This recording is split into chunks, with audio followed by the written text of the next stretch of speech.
It's also like when there's a con with cosplaying, often enough there are just people who join are like, hey, I have this cosplay, and I gonna get into that during my week segment, I guess. Is that the transition? I mean, I guess it could be. You know what? You convinced me. We now declare this the transition. Hello and welcome everybody to the AWKWARDCast, where ANY and Keyframe wonder about random drivel. And today, with an extra dose of reason, I worked long and hard on this one, like 2 seconds in my brain. Hi, Voice. Great having you back. How are you doing? Settling in. Another. This is the third time I've been on the show, and also the third place I've been in. As you could clearly tell. I mean, wait, have you lived in a different place every time you've been on the show? Yeah. Yeah, I mean, this was a fine print we had in Voice's agreement, and every single time we are like, hey, sorry, we would like to have you back on, but you need to move first. And he finally moved, and so we could bring him back. It's glad that it finally worked out. I was really worried you got too comfortable. Part of Voice's Voice's lease expiry date is just the next time he's on the show. What a shitty contract! Like, my God. The rules. We can't. It's. I mean, it's us making the rules, but that's how they are. I'm sorry. It's not easy. But yes. I mean, it might as well be. I mean, the first time I was on the show, literally COVID happened. Second time was different apartment. Third time, I just moved out of state. My God. But yeah, Voice.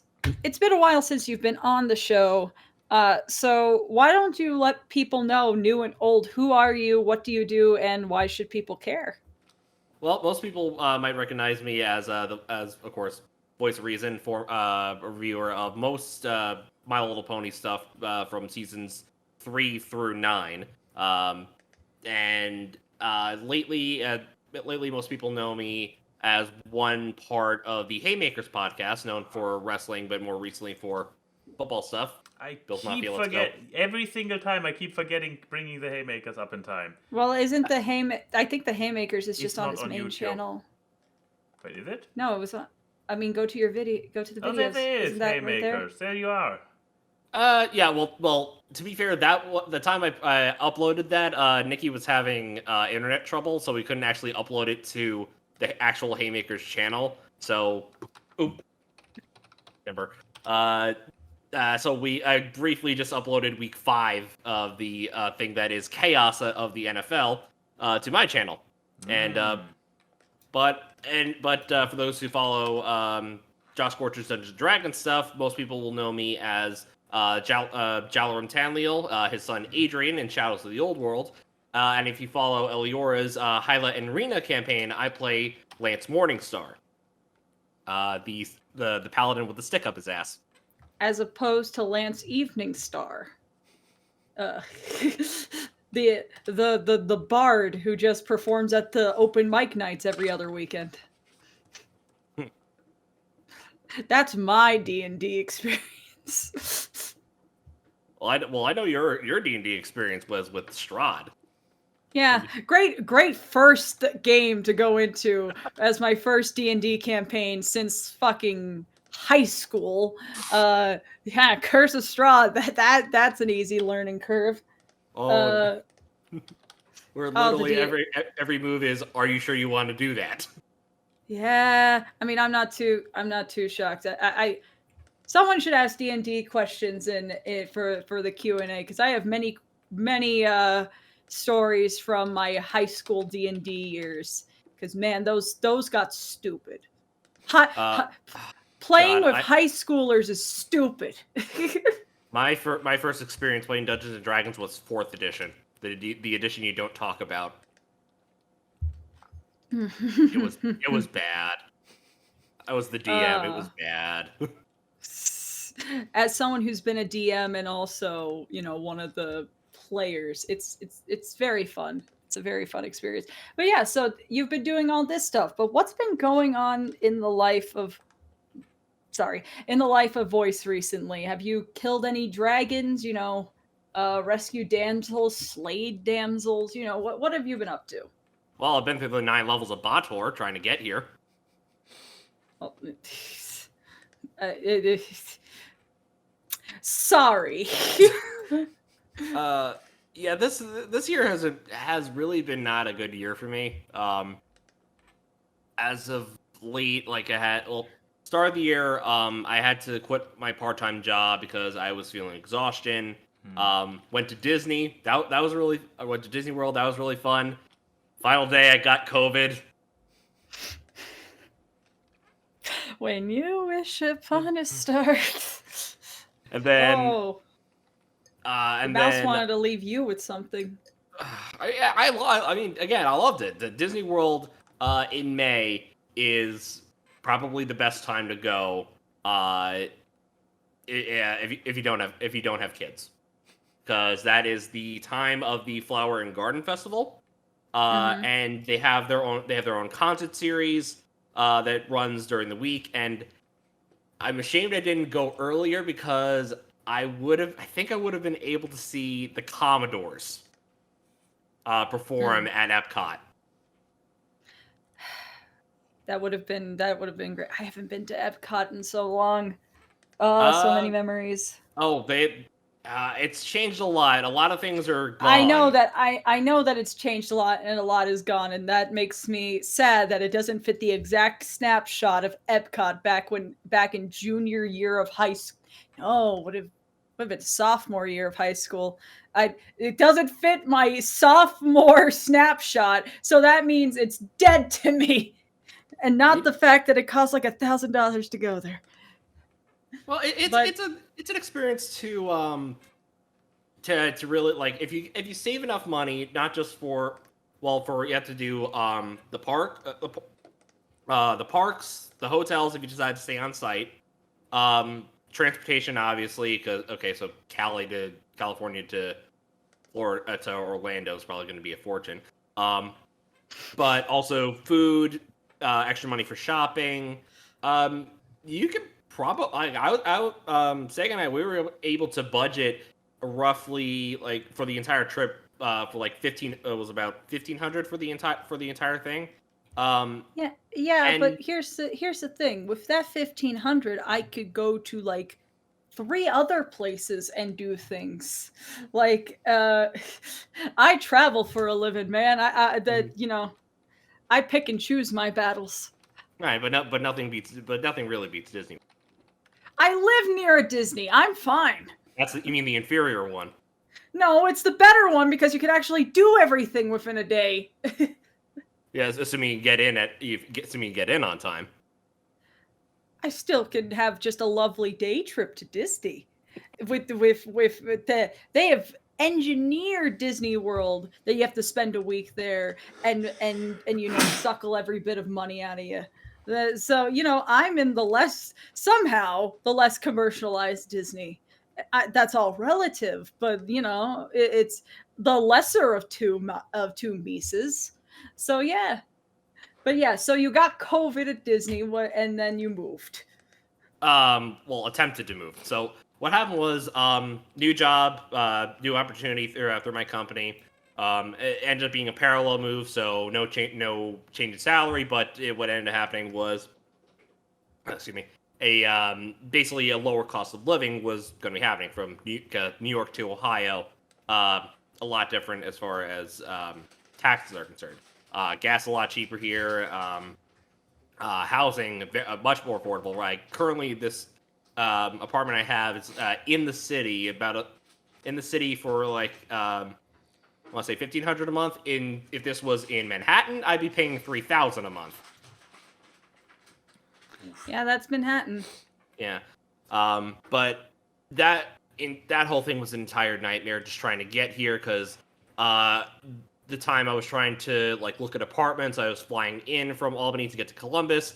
Flight got delayed because of weather. I missed my connecting flight, so I had to stay over in Detroit for a night. Yeah.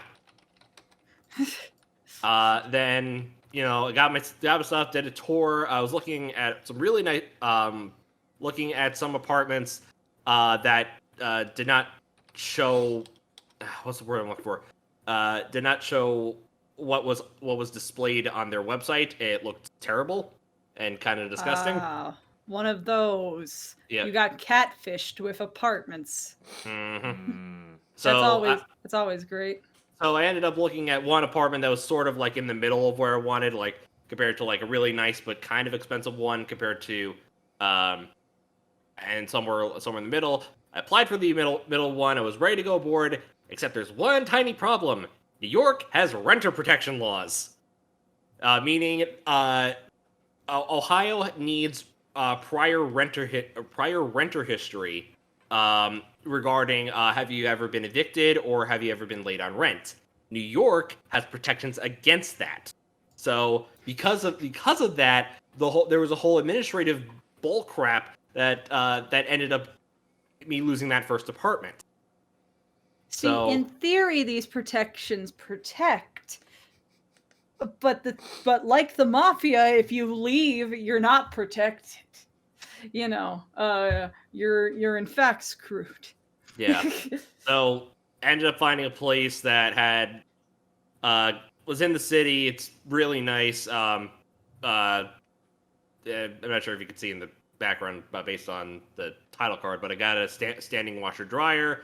There's a really nice gym facility, garage underneath. There's a sun deck with a pool. Didn't get a chance to use it because of the fall. But yeah, that whole thing was a hassle. Not to mention, the move was a nightmare and a half. I'm sorry, the slow-moving camera pan, because I know Max is trying to get that in frame, is really funny. Exactly, there's a washer now. Yes, you can see the stackable washer dryer. Yeah. I'm sorry, the camera moving just kind of felt like you're the POV of a person who's zoning out of the conversation. You're like Cusco when he focuses on the spinach between Yzma's teeth. But yeah, the move was worse because I thought we had a happy end. Oh no, it gets worse. It just keeps on getting worse. Oh no. So booked the move for end of August.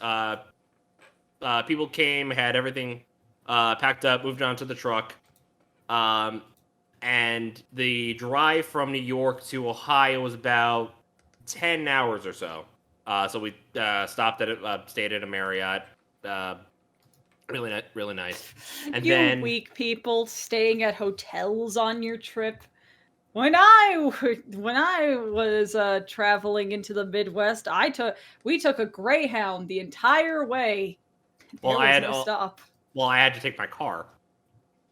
Well, I mean, you could have sold your car. No, I need my car to get to my job, even if it's like just a mile down the road. With enough finagling, a Greyhound can also be a tow truck. They don't need to know. It'll just look like a car is riding up on their ass the entire way. Yeah, no, that's not gonna work. But anyway, I get there. I unpack most of my stuff that I could from my car. I was informed by the movers, since it was going to be a longer move over like 600 miles or so, I wouldn't get my stuff until roughly 5 to 12 days after I got there. So pretty much we when in the move from Clifton Park basically agreed what was going to happen. About 7 days after I arrived, I decided to give the movers a call. They didn't have my new address in their system. What? Yeah, I gave them a call, asking it's like when my stuff was going to be arrived, and apparently the movers didn't hand in the paperwork, because that had the information, including where the new address was. So basically my stuff would be arriving roughly 2 weeks after I arrived in Columbus, in Ohio. Okay, so then it all worked out in the end, because now you're here in one piece. I can't imagine what else could go wrong. Oh, you should not have asked. What did one of the movers break their leg? Did you find out your apartment's on an Indian burial ground? Like, well, the movers arrived technically a day early. Oh, wow. So here's the thing: I work early mornings on Sundays. So I got a text from the moving company around midnight that Sunday. Because it said, "Hey, we're going to be arriving tomorrow." So I assumed, oh, they're going to be arriving Monday since they're texting me that day. No, they arrived. They arrived. They arrived that day around 11 o'clock in the 11 o'clock in the morning. Somebody drove through the night. Yeah. Against regulations. Yeah, they texted me like, "Hey, we're here." Like, wait, they're here? No, that can't be right. Like, oh, okay, you're here. I'll be right down. So they picked the best fuckery of time. But hey, well, at least one last night sleeping on the bare floor. Well, I had an air mattress. Well, Yeah, that's just a bare floor with extra steps. I mean, you could technically say Yeah, the same so, about a bed. So, folks, folks in the U.S., if you ever decide to book a moving company, do not do it through American Heritage Moving or the Indeed Moving Company. They are terrible. Well, Didn't even know they existed. And now we know to stay away from them. Yeah, there you go. Here on the AWKWARDcast, we are in favor of negative advertisement. Am I right? Yeah. What do I have anything that I hate that I have around me? Except for me. No. But shit, I surround myself with positive things, so I don't have anything that I hate. Well then.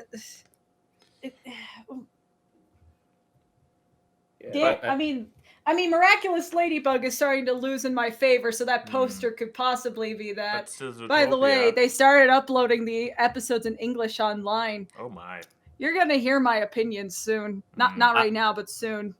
I've seen a couple episodes on Disney. Like, I mean, funny thing, when I was working at my old job, one of the channels that we had programmed until Ohio got on there was I think it was like CW, and they had like their early morning stuff, and Miraculous Ladybug was one of the shows on there. I couldn't hear anything, so I assumed that this must be. I mean, sometimes the best way to watch that show is on mute. Yeah. Especially the Christmas special. Oh no. Yeah, I think I dodged a bullet regarding the English dub of Miraculous. You three have no idea what's in store for Miraculous season 5. I've kept a close eye on the show. Enigma, that's foreboding. What was it? The main creator of the show is still has his claws in season 5, right? We are not rid of him yet. We're not rid of him yet. God, But yeah, that's all that's been going on with you, Voice. What have I had going on? Not really much. Besides like working. I mean, if people are like, my life has been here in painting land. And if you're wondering, no, that is not a rug. I kind of like to just lie on the floor because I'm an old lady and my back hurts all the time. So I tend to just kind of lie on the floor like a toddler or a dog and just work on the floor. It's a lovely setup. But yeah, I've just been working on paintings and like working, editing stuff for Saber, that kind of stuff, working on poses for the German boy here, all that kind of good stuff. Hopefully getting out what's it called? Dragon Prince video before the new season drops. Fingers crossed. I mean, yeah, you probably will. When is that dropping, by the way? 3rd of November. November 3rd. Oh, good. I have time to watch it before I cancel my Netflix subscription. Ha. Assuming that they dump the entire season in one go, but then again, Netflix started doing weekly releases for some shows. Yeah, they did it with, I know, Stranger Things, and they kind of did it with the Pokemon series. Oh, with Comey? They also did it with Comey. Yeah. But besides that, I mean, really the only other highlight of my week is just me flexing the fact that I could probably break the backs of most of our viewers. Because I hit a new deadlift record at the gym, which was 155 pounds. I don't know what that is in kilograms. Hey Alexa, what's 155 pounds in kilograms? 155 pounds is about 70.3 kilograms. There you go. Oh boy, there's loud music. I did not see the loud music coming. But yeah,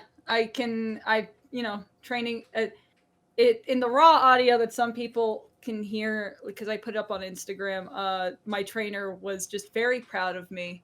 Reggie was very proud, and I don't know, that this has been the literal highlight of my week, because I mean, look at that. I'm lifting it like it's nothing. I just strong. Also, how the fuck do fitness influencers look attractive while they're fucking exercising? Because I look like I'm about to work at a moving van. And because when you have a hairstyle like mine, you need to wear it in a hat when you're working out, because this is not a safe situation for heavy lifting. But yeah, besides that, just working, getting ready for Ciderfest in a few days, in a couple weeks, and general medical stuff, making sure that this Chrissy is on the up and up and people are stuck with her as long as she can. Speaking of which, I gotta go take my medicine. So, Max, you can go talk about your fun week. Sure can do. So, what fun things have you been at? Yes, so from your questionable happy moving shenanigans to Keith's deadlift record.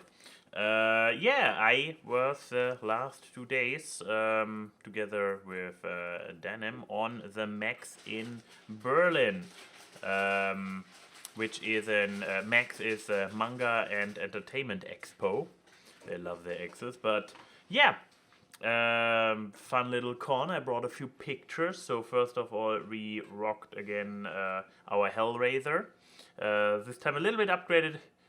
Denim was able to complete her horns and got a new. She got an extra wig to improve the old one. But the new wig turned out so much better that she just tossed the old one and just went with the new one. I got a better flower, and what did I say? Did I say Hellraiser? I meant Helltaker, of course. Yeah, thank you. I think Hellraiser, do you have a couple more it would look slightly different. As it is with my life with a cosplayer, a title of my memoirs, you get less sleep in the immediate build-up to a convention, at least if you or want to be able to offer a helping hand or stay up out of solidarity. There was not a lot of sleep over the last 2 nights. But we brought this one back, but to also share a few general impressions. Big incoming Owl House characters.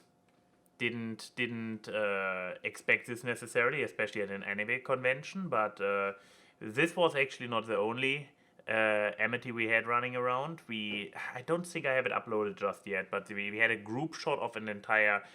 Basically, all the Owl House cosplayers found each other in the outside area, and there was a nice group shot with like 3 amities, 2 luces, 2 Edas, one of them half transformed, multiple hoodies, and a pretty impressive looking Bellows. So, good stuff.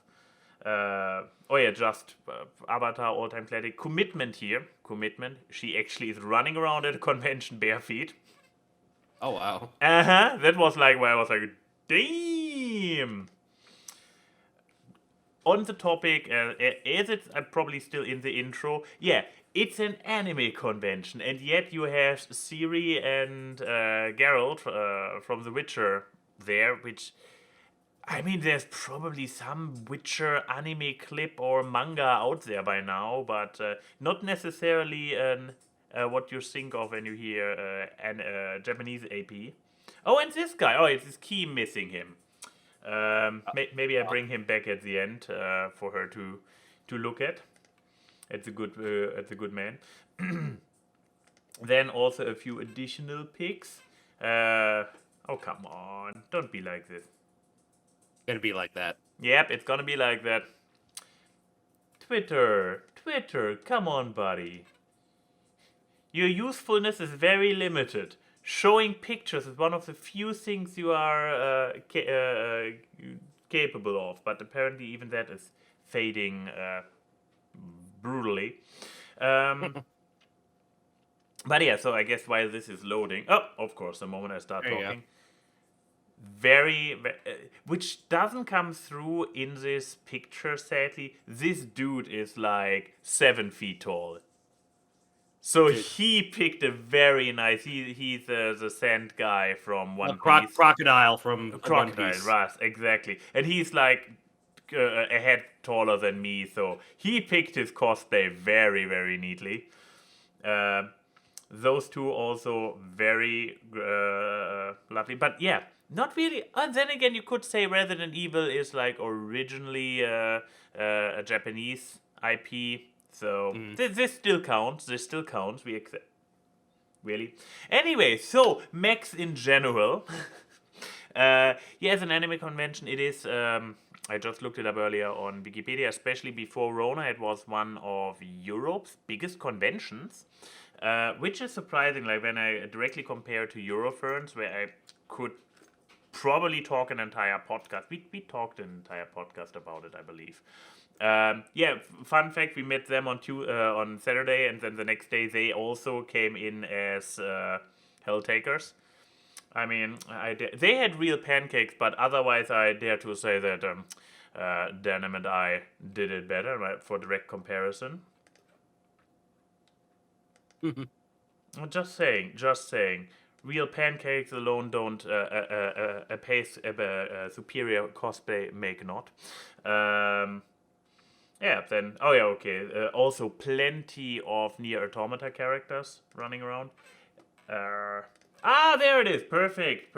Denim included the group shot just like multiple Idas. Oh, the siblings were also there.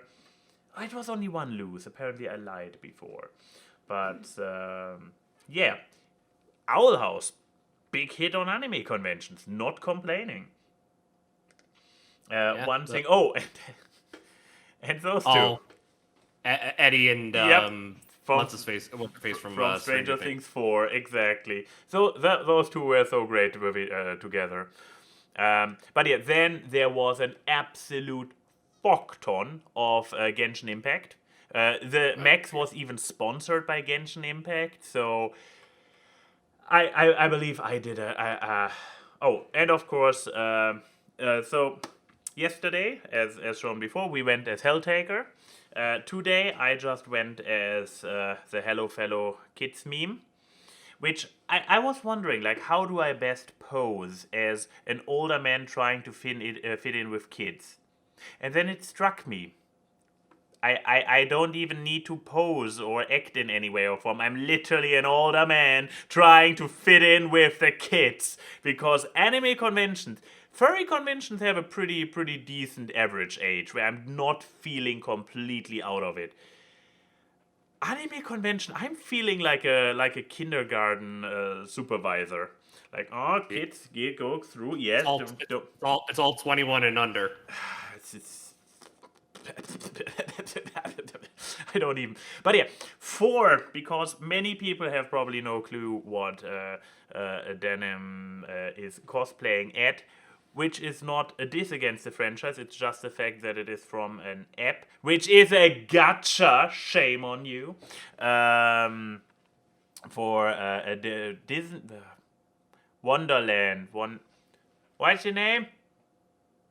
Twisted Wonderland. Thank you, Twisted Wonderland, which is basically a Hogwarts thing, but sponsored by Disney, where the individual houses are actually themed after Disney villains, iconic Disney villains like Scar, Jafar, and so on. Okay. You would have to tell me which this is originally based on, but it's a Halloween. So this game is actually not even. It's a Halloween update. It's not out in Europe at all. So let alone the Halloween update. So this is why you probably have not seen it. But for direct comparison, this is a character in his Halloween outfit. And here's a direct, almost completely self-made, homemade costume. I mean, obviously the head and the belts and the t-shirt are bought, but this entire thing here with all the, those metal things, like, We have been hammering those this morning. I was worried that we get a Sunday morning noise complaint about hammering all those, what do you call those metal thingies that hold it together? What, the buttons? Not buttons, the metal clasps, or that you put stuff with together. But yeah, that just, rivets. So yeah, we have been hammering rivets in the morning. But, to be said, she was, at the end of the day, not the... I forgot that it doesn't load. The only character who does Disney, the Wonderland thing, Twisted Wonderland. There were others, as you might potentially be able to see in a moment. Otherwise, follow Denim on Twitter. And me too, while you're at it. Please, we need the attention. We need love and affection. No, but yeah, overall con experience to wrap this entire thing up. So it's apparently one of the bigger cons. Going by visitor numbers, it's technically bigger than Eurofurence, I believe, but I guess the folks at Eurofurence have a bigger staying power. Or it's the thing that this is there finally. So this is obviously Maleficent's house, not even a question. And oh,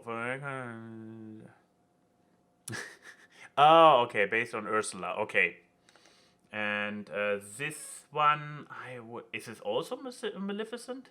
There's a lot of green going on, so I guess it might also be a Maleficent character. She mentioned that she and the other one are friends, so they still have the same tiny caps on. So yeah, I assume both from that. So you see the school uniforms in the general appeal of the Disney villains, or in the general aesthetic of them. But yeah, so a lot of vendors, but in a good way, like a big artist alley. Good stuff on that front. So they have multiple stages. There is improvement potential with this con. So if somebody who is running this con happens to watch this podcast by any chance, improvement ideas. First, program. The program had. So they have by stage and all 3 days in a row. So if you want to find out what's happening today, you have to go first the page for the first stage, remember which is the right column. Next page for the next stage, remember, okay, today is Saturday, middle column. Please put the stage programs together by day and not the program for all 3 days by stage, please. Then everything is in a very long funnel. It's all length. You have to go through the vending halls to get to the main stage, like through them. This is kind of due to the layout of the convention center where they do it, but it's especially a crowded con like this. This is challenging and nice, interesting panels where we were like. Not a lot of panels that really piqued our fancy. So, but still from an atmosphere, and if you like browsing, vendors, good stuff. So, generally a fun con. We were there last year before once, and we intend to go there again next year with potentially new and better cosplays. And with that, this was basically my highlight of the week. Not much else to tell. I guess it's a question now if and when Key will rejoin us. Otherwise, we can move on to the media. Key, are you secretly listening in? We are moving on to media. Either way, boys, do you want to talk about your media? Sure. Well, since I have, since most of my free time in the afternoons is pretty much free, I've been streaming. I've been getting a chance to look at old shows that I never got a chance to. And one thing that kept on popping up on my YouTube feed, I'm not sure if it was just coincidence, but one thing that kept on popping up was Monk. I hope I found the right one. Yep, that is the correct one. 2000 it is a 2000s detective show starring Tony Shalhoub, one in his Emmy award-winning starring role. They essentially the premise of the show is that Monk is an obsessive compulsive detective that as you can see is able to notice things that others cannot see in a given crime scene. Given that he has the proper space, it's not too noisy, or if everything's out of place or not. But one thing that is there's an overlying mystery regarding what happened to his former wife. He was killed in a car bomb, and that's been an overlying mystery throughout. So the premise of the show essentially is Monk trying to solve the mystery, and then at the end of the episode, you get the here's how it happened, and essentially a playback of all the clues that Adrian was able to look up, or was able to pay attention to while while you were watching along with the show. Kind of like essentially, it's kind of like Psych, which is also another comedy-based another comedy-based detective show. Came out around the same time, around 2007 or so. But yeah, as you can see in the clip there, he is highly neurotic. Yeah, he's I forgot how his at the beginning of the show, and in fact, actually throughout the show, he can be downright unlikable. Like there are points where he will refuse to go into a crime scene or go to talk to someone if it inconveniences him. Oh, we're talking about the OCD detective show. Yes. This used to be on all the time on TNT, and I never enjoyed it. Really? It's a USA. USA. Either way, I did not like this show. I was like, why is this show interrupting Psych, the superior show? Ooh, that's a claim. Psych is a good show. Honestly, I just love the cast. I'm also just mixing up Psych with Chucks. All those I'm not. shows. I'm not talking about. What did you do? Who did you hurt? I kicked the poor little baby because he was under my leg. No, not the small one too. He already has enough problems. I kicked him. Oh no, you poor baby. He completely has forgotten what just happened. Yeah. He's already whoa, what I'm doing. He's going for my water. Don't you dare. Go down there. Go on the polka dots. Okay, keep talking. Talking. He's eventually Either way, arm. keep talking about Monk. But like I mentioned earlier, there are times where he can be downright unlikable. There's an episode where in season 5, there's a murder mystery regarding a garbage pickup strike for all the garbage pickup workers. He either refuses to and because the noxious smell is just getting to him, he just wants it taken care of, so he can go back to being in a clean neighborhood. But he'll either try to remember how it started off. Like he will lie about the case being a suicide instead of an actual murder mystery, or they'll indict the wrong person, or just it'll get like facts completely wrong just because he wants the negotiations to continue. And but other times you have like truly like heartwarming episodes. There's I think it's in season 3. It's Monk, Mr. Monk and the Kid. I think is the name of it, where he bonds with this 2-year-old kid who's part of a foster family. He ends up adopting him for a little bit, and he shows like this whole thing about him and Trudy wanting to have kids. That's his former wife. It's like downright heartwarming stuff. Like when the show is at its best, it is one of the best shows on television. So as far as people who would like the show, if you're interested in like detective shows with a little bit more lighthearted, again, a good example would be Psych. I'd probably say give it a shot if you have an affinity. Well, for people who wouldn't like it, if you can't stand Tony Shalhoub's performance in some of the episodes, like him being like a downright asshole, avoid the show.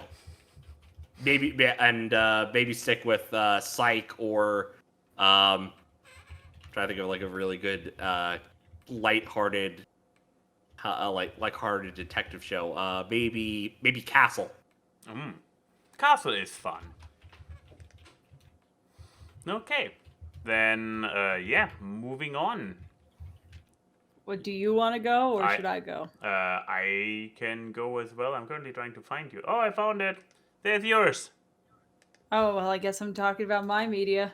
I guess so. I don't even need to take notes because you already pointed out that it's a lost media, and therefore I will not Partially find it. lost media. So, I've been researching stuff for videos, and I love looking up weird blips in animation history, especially from bigger studios.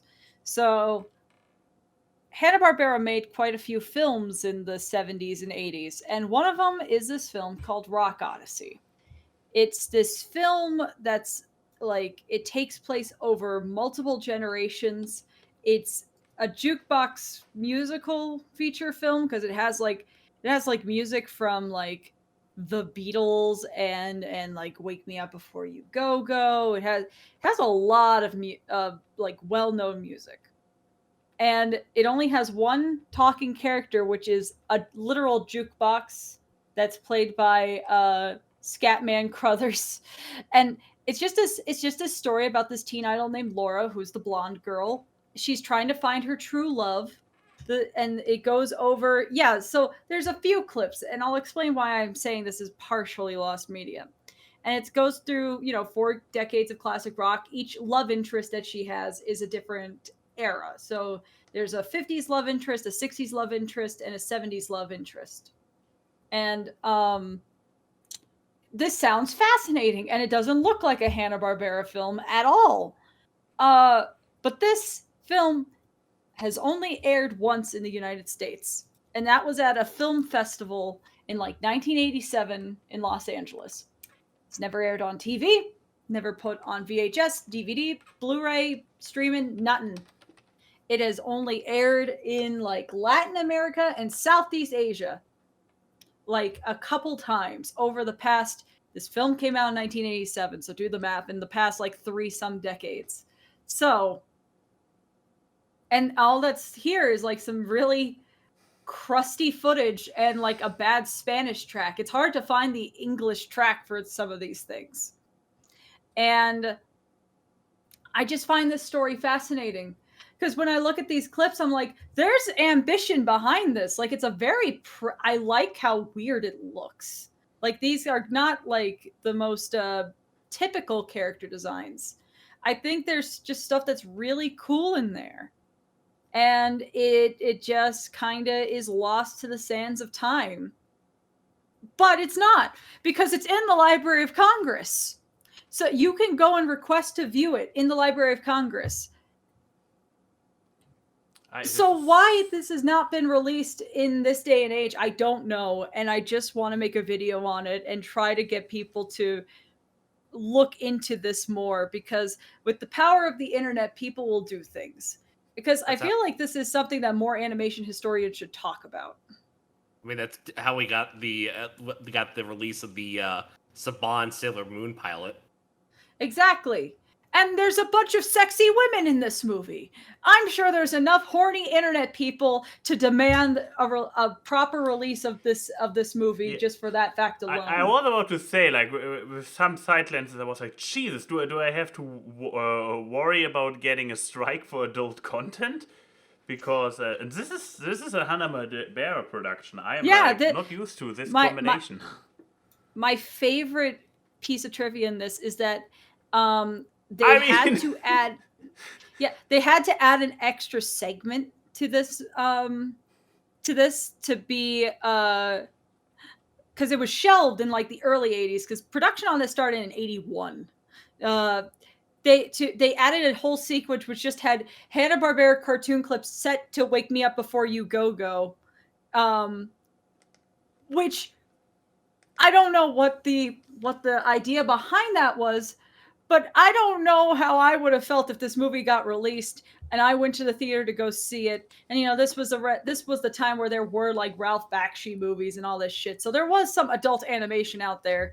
And the first thing I think when I'm going to go see this movie with one of the main characters being this free spirit, teeny bopper, blonde bimbo, Yogi Bear set to Wake Me Up Before You Go, I would be confused, to say the least.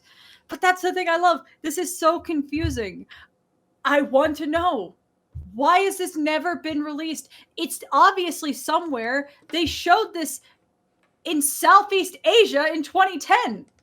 So there's a tape of it somewhere that they have to send it to a literal network to show on TV.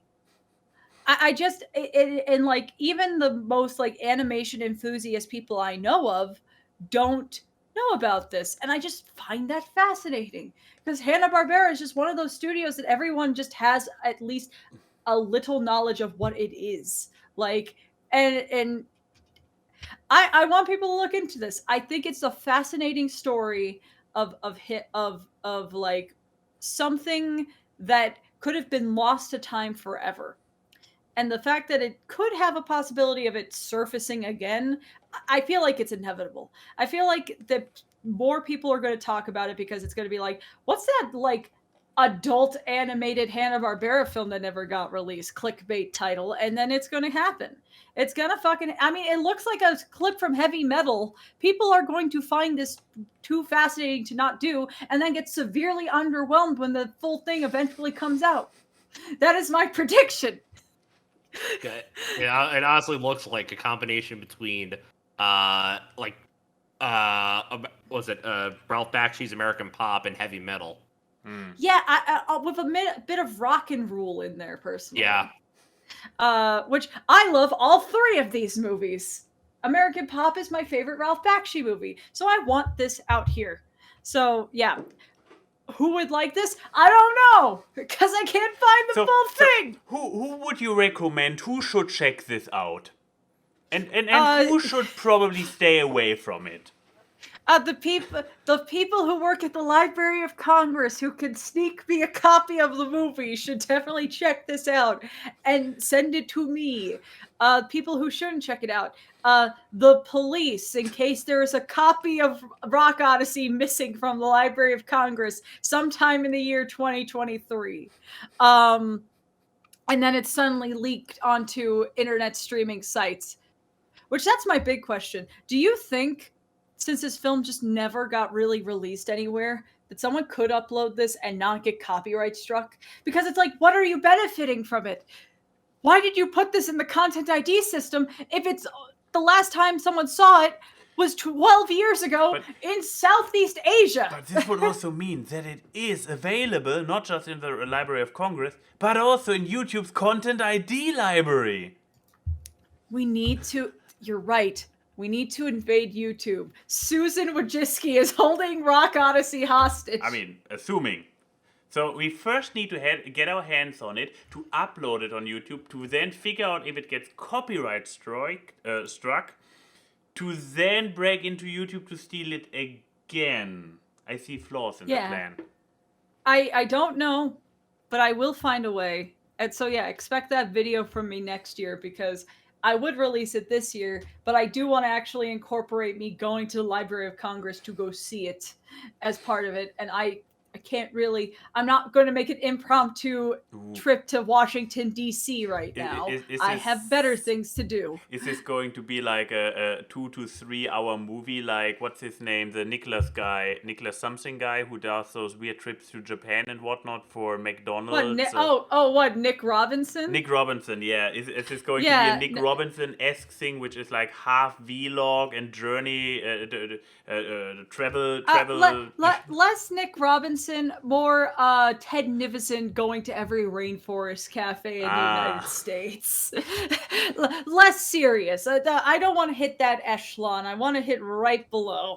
Realistic expectation. Well. But yeah, so that is my lost media. Haha. Excellent. Then I guess we move on to my very real media. And being hip with the kids, with my fellow kids, I'm going to talk about something super brand current. I can't even do lingo anymore. Anyways, so 2019's remake of Fruit Basket the anime, and this is for some reason not even running. Oh, it is running. It's just nothing happening. Thank you. So, for those unfamiliar with the show, thank you for advertisement. So it's based on a manga, big surprise, which is even older. There was a previous incarnation of that show from 2001 actually, so this was at the time when the manga came out, which is actually a fun, so the entire story took a fun journey there. They did a first attempt at the show, and as it goes with adaptation, they kind of put certain stuff differently. They changed translations, changed what characters said or how they interacted with each other a little bit in the adaptation. It turned out that they got a lot of shit really, really wrong at this point in time. So when they did the remake, they were able to actually... Oh yeah, Full Metal Alchemist versus Full Metal Alchemist Brotherhood, probably a very good comparison, even if the genres could not be more different. So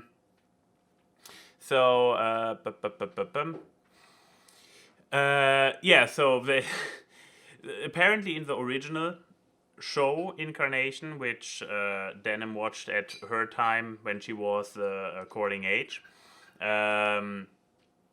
they got a lot of stuff kinda wrong in the adaptation, but it still had a big following and fan base, to the point that 18 years later, after the manga finally concluded, they were like, let's do this again, you know? Let's come in and do the entire story, this time in 3 seasons. And first of all, something I just want to point out, I am very, very thankful that we checked out the 2019 version, because the art style of the OG version in direct comparison is...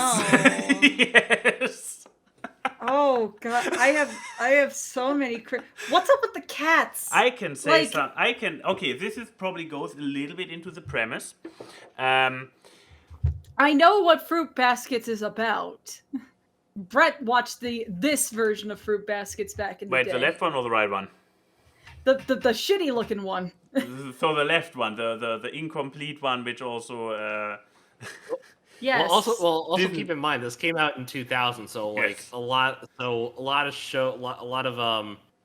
production companies were a lot different. I'm just curious to see who did the 2000s. I'm not going to accept that that's just 2000 style. There is a lot of good-looking 2000s animes that aren't that.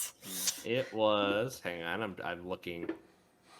But yeah, looking to see why do all these characters look like they belong in different animes? That's the thing that's annoying me. On the left or on the right? The left. Okay. But Because I mean, I'm just saying, you got like a cutesy Moe Sailor Moony character. You got like an Oron High School Club character on the top. Yeah, I think that's a character from Soul Eater or Bleach on the left, and like I don't know who the guy who Lavender Hair on the right is. He's from some light novel. Like, but they do not fit together. Oh, that's why it's Studio Dean. that's your reaction. But yeah, so maybe moving away from the old version, let's primarily talk about the new version because that's the one that I have actually watched and enjoyed to the point where for the third season we were because at this point Denim was only familiar with the original screening of the 2000s version. So basically, starting with the second season, it was technically new for her too, even so she might or might not have heard some of the final outcomes of the show through the grapevine, so it was not 100% fresh and spoiler free. But it's about the journey. Exactly, and we were like for the third season, we were like, another episode. Like, we needed to know where it ends. We were highly invested at this point, and we were like, it's the stakes. The stakes are there, and they are very juicy and smell good. So we want to have them. And You could have picked any other descriptor words, honestly. what steaks? Steaks have a good smell and are juicy when they are well. Oh, okay. I didn't put the steak part together. I just thought you were just using really weird descriptors. No, 'Cause you're the you. steaks have been the steaks. We are talking about this piece of meat, right? The steaks Okay, that are Max, getting Max. erased. Certain things can be said by people like me, and it's charming and quirky. And then when you say them, it sounds like a serial killer. Like, that didn't sound correct. Well then. Anyways, Fruits Basket. So, it is a show where, I mean, as if you couldn't tell by the general art style and appeal and whatnot, I would say it falls under the umbrella of shoujo?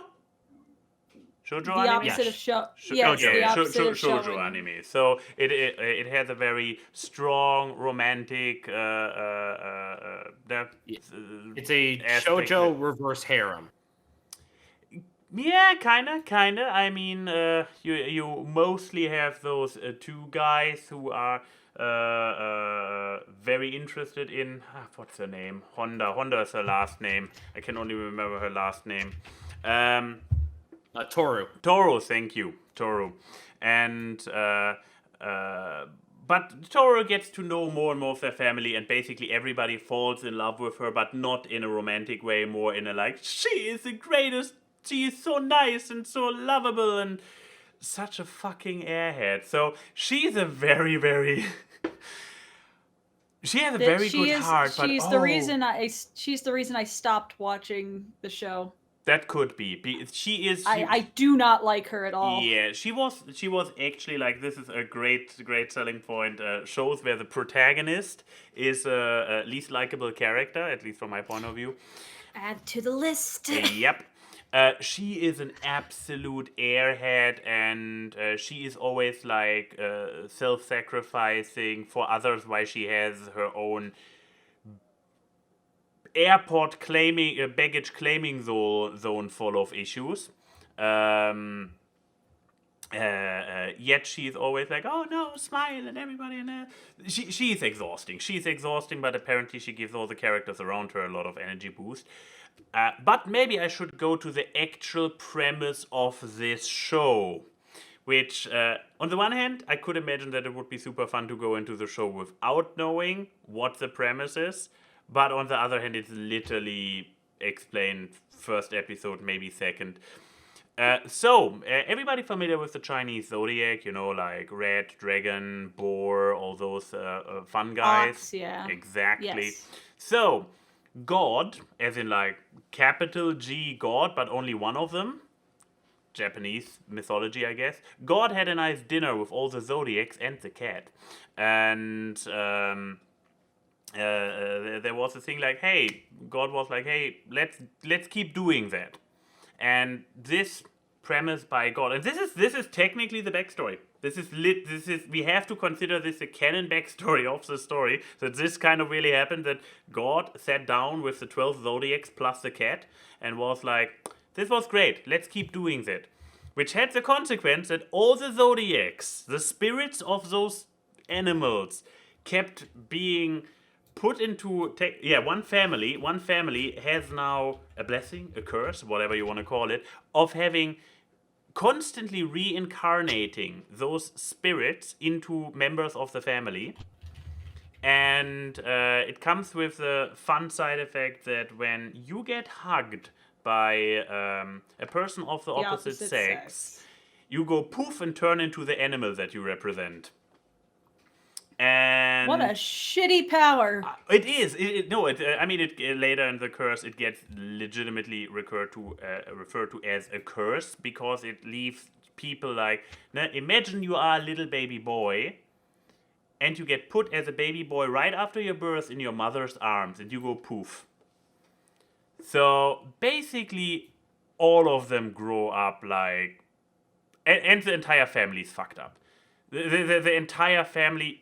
Due to the curse, maybe not, because it's a giant family, like it's one of those clans, like hundreds of people are part of the family, I would say. I don't know. We don't never get a full family tree, but they all seem to be pretty fucked up and not really helping the mental development of any of the people who have zodiac spirits in them. So. It's a lighthearted romantic comedy about trauma on multiple versions. So it's a curious mixture. Let's put it like this. And besides this super high fantasy element, it's more or less the normal modern world. Like nothing else magical seems to exist except for one character who might or might not have psychic abilities. The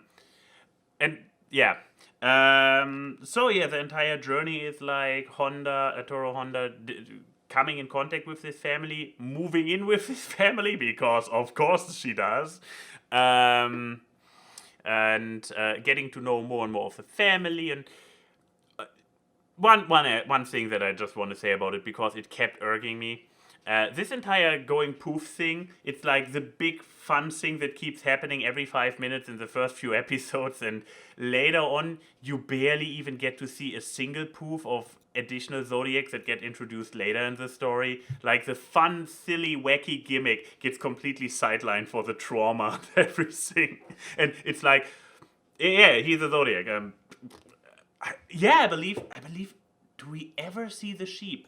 I believe there's literally a zodiac that two. Okay, this side doesn't count. But Hi, my name is Gerald. I turn into a rat and I need therapy. Basically, yeah. I believe some of the characters we literally never see poof. It's so they kind of moved a lot away from the gimmick and focused more on the characters, which at the end of the day, given how invested we were at the end of the show, worked out in its favor, I guess. But I was promised animal fun. Exactly. You didn't. I don't want to watch a show that doesn't keep its promises. It transforms its selling points continuously, and eventually. That's just a nice way to say it lies. Yeah, does it though? Does it? I don't know. I want to be mean. I want to be mean towards the show because you noticed. like it. Yeah, you still get a few poofs even in season 3. So every now and then characters go poof, and then you have a animal on screen. But with you have one character who is very prone to just wanting to get poofed, and it's a little bit like. It felt a little bit in the last season when this character is like it's a guy, so that's why when Toro gives him a hug, he goes poof. So they hug it out in the 3rd season, and it felt very artificial the moment. It's like, do they have a quota to fill to get at least one poof in per season? I don't know.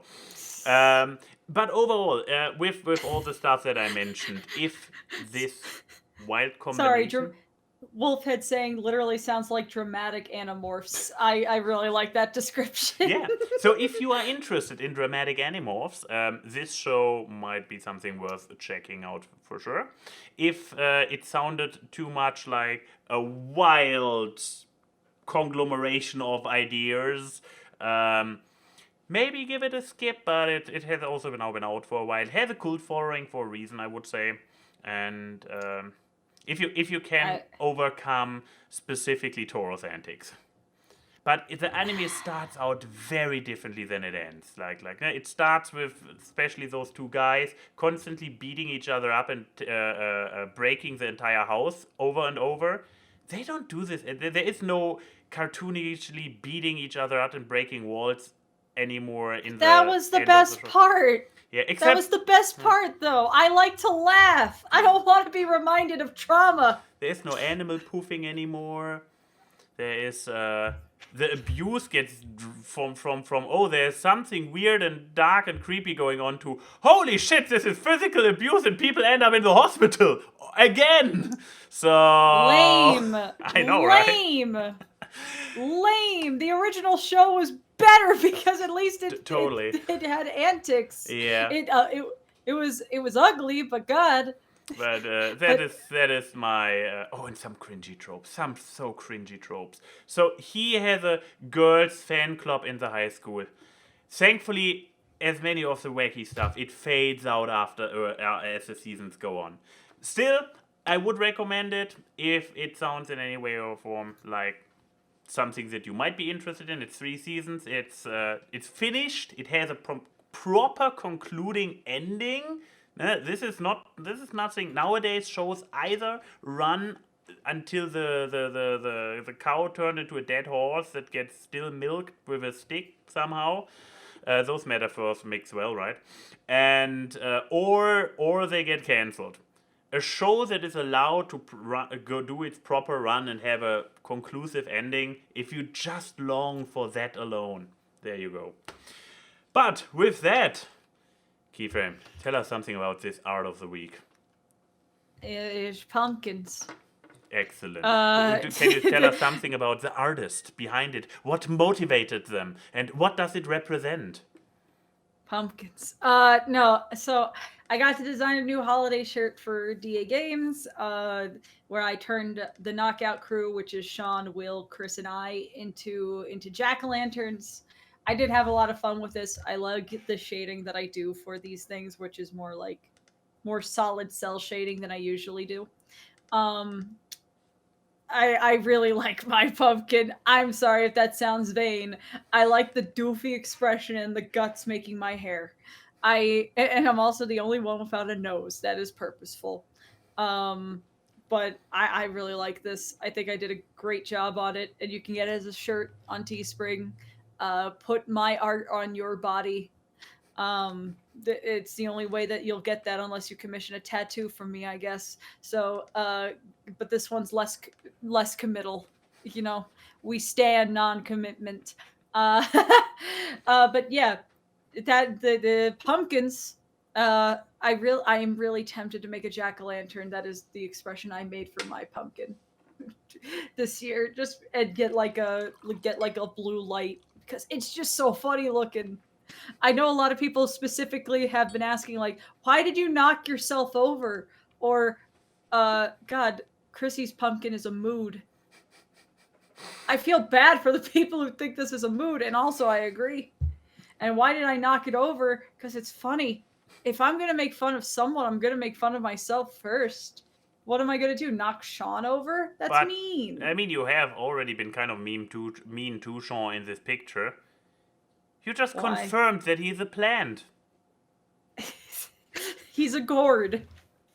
He's still a plant, right? Right? But I yes, it's still a plant, but still, I mean, like, at least his guts isn't spilling out. He just looks slightly perturbed. But yes, so that is the art of the week. It is my art. Because I did good, and also Max couldn't find another art to make art of the week, so.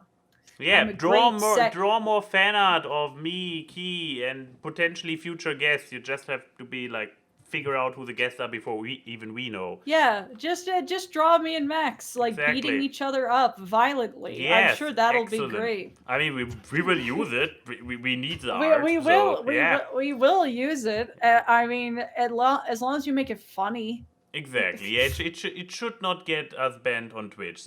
Don't draw angst of us. That there's enough of that in real life. See, that's what's gonna happen if you draw angst. But yeah. God, the mix of your costume and that is such a Hello. not good combo. How do you do, fellow kids? How do you do, fellow kids? You want to listen to some Evanescence? It took me until when we were already on the way out on our final route this afternoon where I realized I should not wear my bag on the shoulder. I should wear it holding it like this skateboard. But I was also the last horse crosses the finish line, everyone. Yeah. Woo! Get some emojis in the chat. Spam it all. But yes, we're gonna get the Q&A started. Yes, indeed. Did we get anything on Twitter? I saw a couple. Hmm? Oh, I saw a couple. I think I only saw one. Yeah, I saw. Is it good old J-Rog? It is J-Rog, you know it.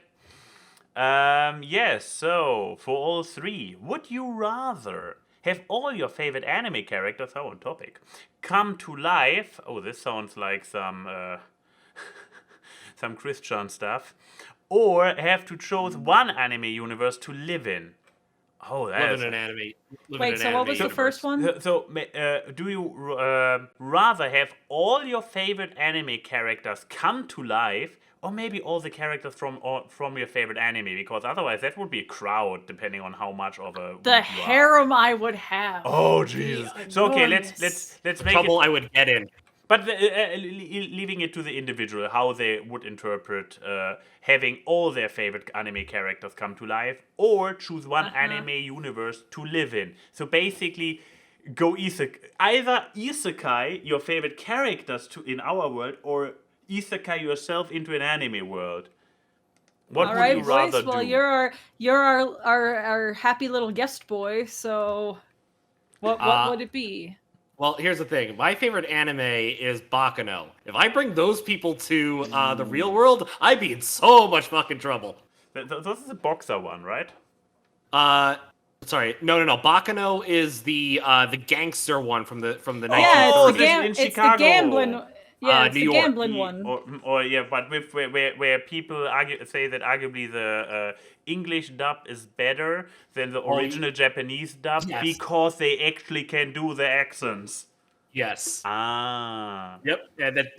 I would not bring any of those people into the real world. Would you rather bring them into the real world? But would you want to live in that world? It sounds pretty dangerous.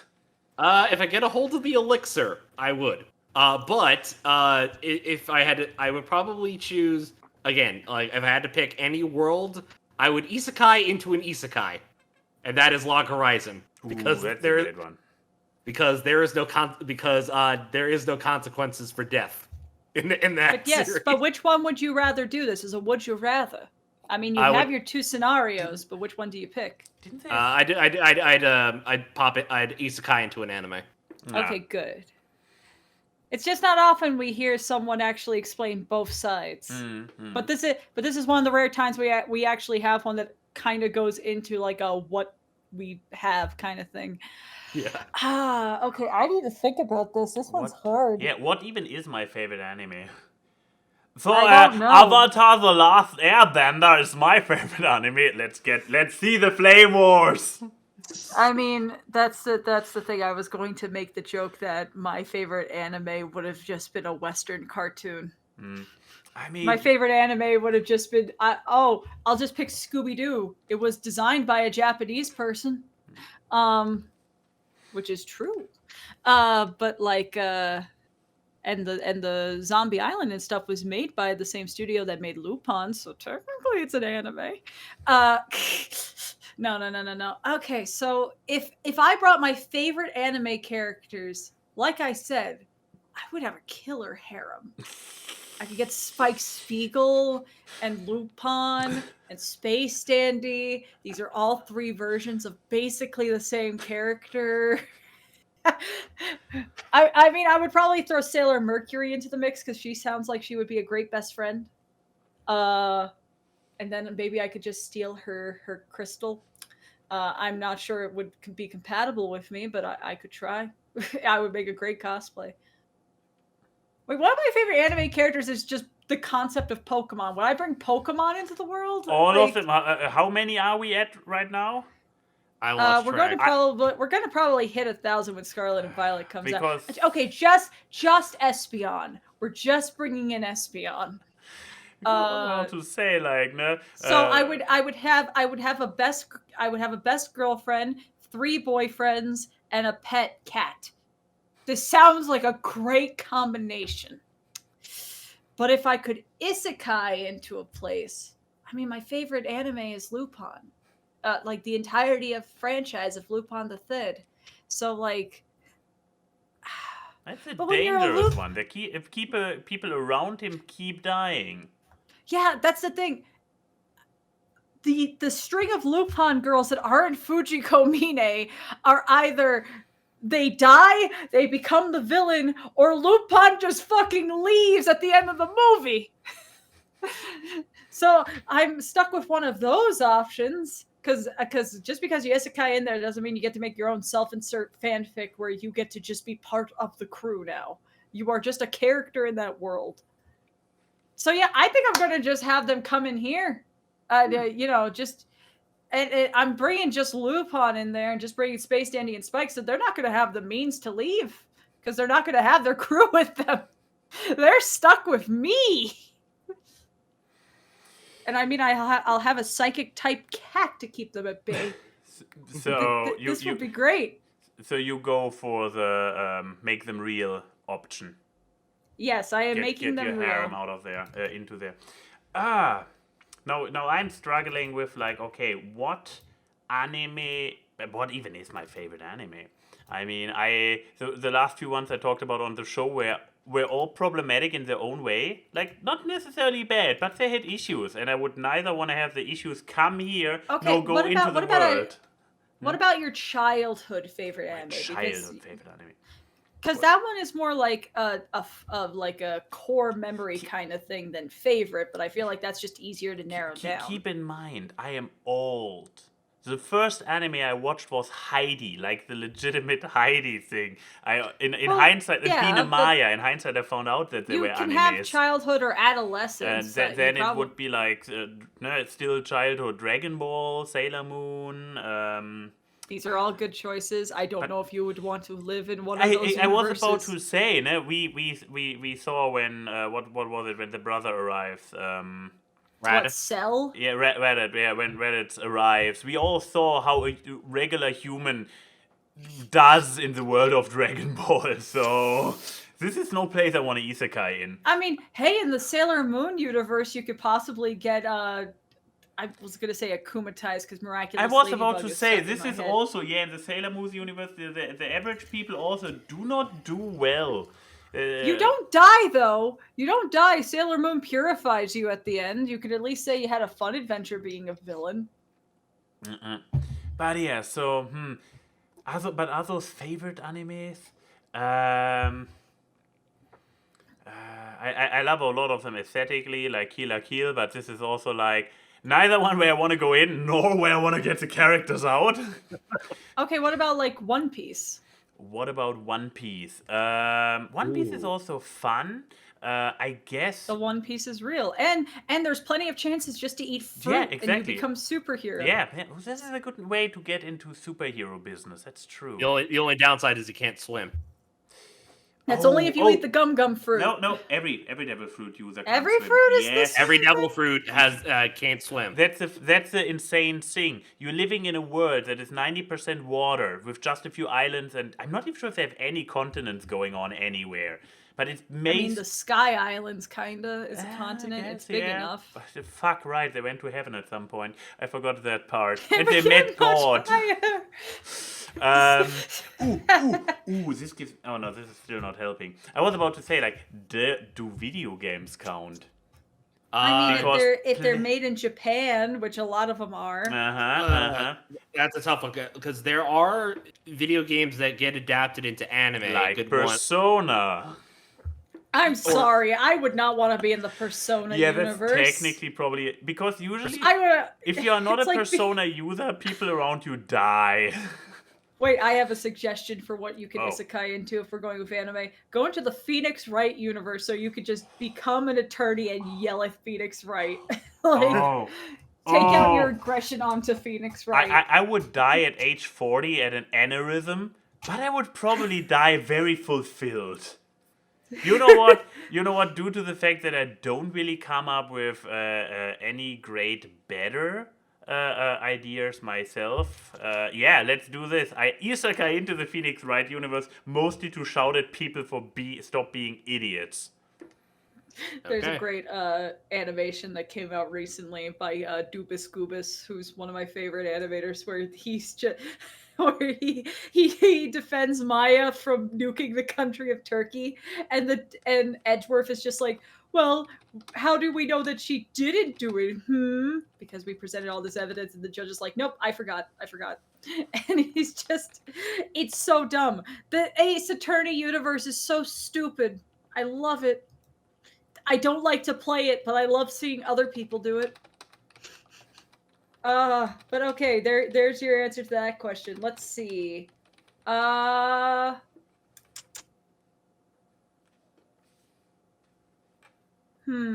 Also, it's Okay, all you from- now. This was literally the only one on Twitter. Okay. Brain Kaczynski asks, what is the weirdest topping or seasoning you've used on pizza? Gotta think about that. I've had. I think it has to be a type of cheese, and it's a cheese I will never have on my pizza ever again. Gorgonzola. Ew, why did Yeah. you have it in the first place? Here's the thing, because Gorgonzola melted with the right ingredient actually tastes amazing. But Yeah, not on pizza. yeah, because here's the thing. I added that to my pizza, that was also like a barbecue. It was also barbecue chicken, and I thought that would add a flavor. I got a stomach virus the next day. Never having Gorgonzola on pizza ever again. That is disgusting. You're disgusting. Well, here's the thing. Gorgonzola melted into burger meat is actually really delicious. There is a stark difference between hamburger and pizza. Yeah, I know. I tried it. It didn't work. Okay. Okay, so when I was younger, I had a nickname. Like, my one positive nickname in school was Shaggy. And that was because I used to have an iron stomach. I know that is very hard to believe now. But I had an iron stomach, and I would eat a lot of weird food combinations because I just could. There was a time in youth group where they ordered a bunch of pizza, and there was just a lot extra, and I was just staying there late. And I was hungry, and I was tired, and I had a sweet tooth at the same time. Because this was before my metabolism slowed down. So I put Oreo cookies on pepperoni pizza and ate it. And I will never forget the time my youth leader walked into the room while I'm sitting on the couch. I think I had a DVD with me of the Beatles cartoon, and I was just watching it, eating this pizza, and I look over and I see him, and he just closed the door. You say Oreos on pizza. The first thing I'm thinking of is Mr. Deeds when Steve Buscemi's character gets French fries and Oreos on his pizza. When he's eating it in the jail salty cell. and sweet, man. I mean, I wouldn't eat it now because that's sacrilege. But like, I was just that was a different time. That was a different Chrissy. That was a younger, naive, bright-eyed Chrissy. Who still knows how to live and enjoy food like pineapple on pizza. Okay, she did not do that. She missed out. But then again, we Yeah. all know that adult Chrissy actually fixed this mistake one time when I was over there, and I ordered the pizza Hawaii in the Italian place, and you took a bite and were like, oh, that's actually not that bad.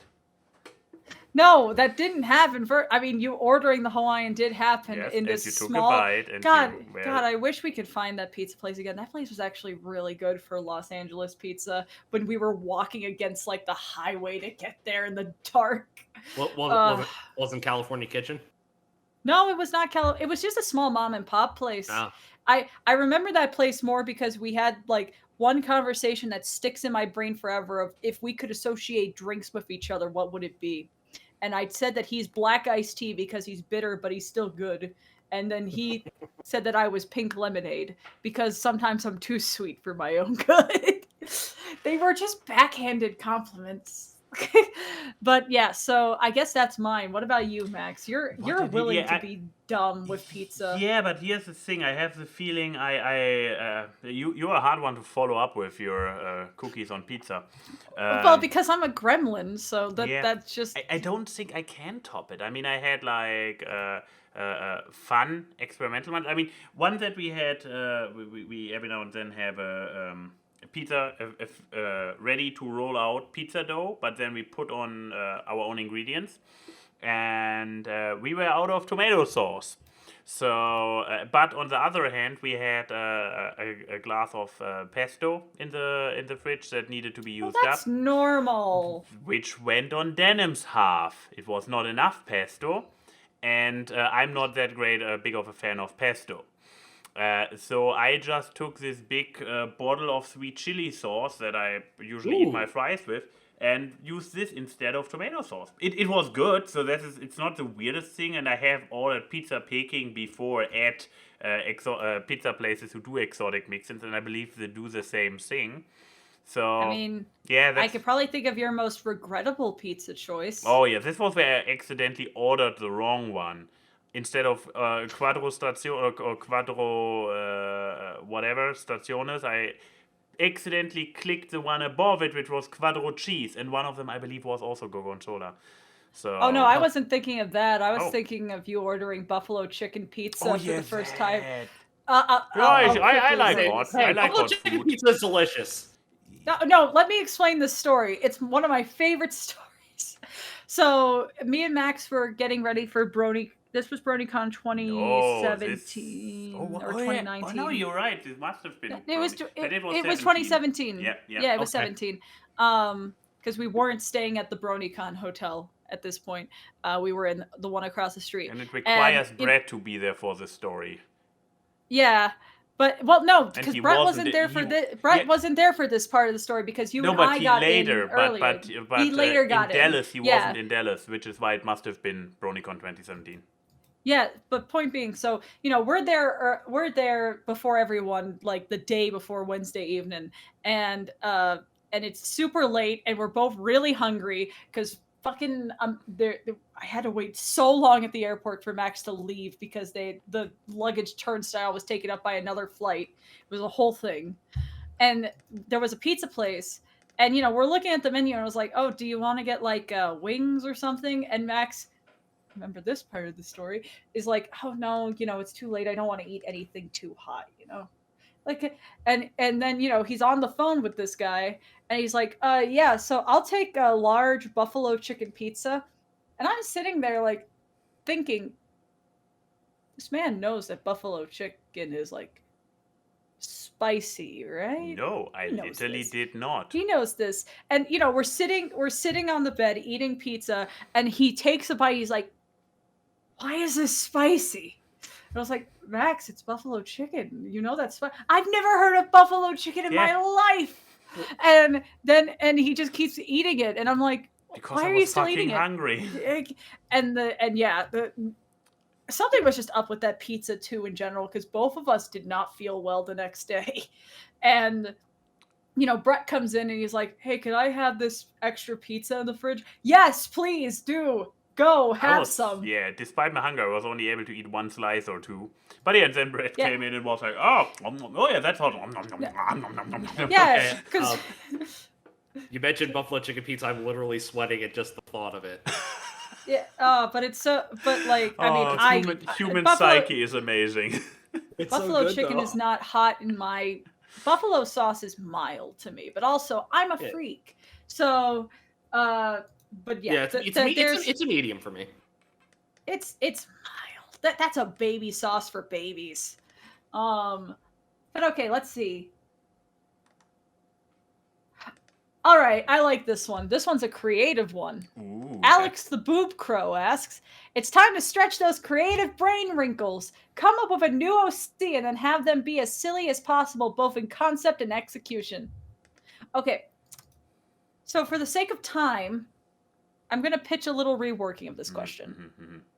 We're going to make an OC together, and us three will, we will each have be in charge of something for the character. That sounds good. And also, basically already determines the art of the week for the next few weeks. Right, artists who will definitely draw this new OC? Thank you. There we go. So, okay. Voice, I think you get to come up with the name and gender of the character. Okay. Max, you're the practical one, so you get to probably pick their abilities and occupation. And because I'm the one with an anime villain backstory in real life, I will come up with their trauma. Excellent. All right. So how about? Trying to think of a name because you're gonna get. All right. Let's say. Actually, no, I'm the artist, and this is supposed to be silly, so I will come up with their physical attributes. There you go. Okay. All right. For the name. Gosh, should I just go like the first thing that comes off my head? Yes. Yeah, come on. This is throwing stuff at the wall. You are making what we have to work with. All right. Let's go with Roderick. Roderick. Okay.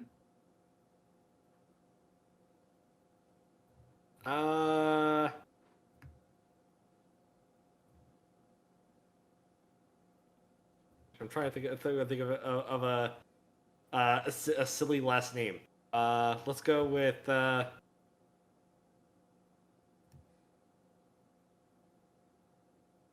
See, I was waiting for you to say Matthews or something, so it's just Roderick Matthews. Matthew Roderick. No. But. Let's go with Euphonia.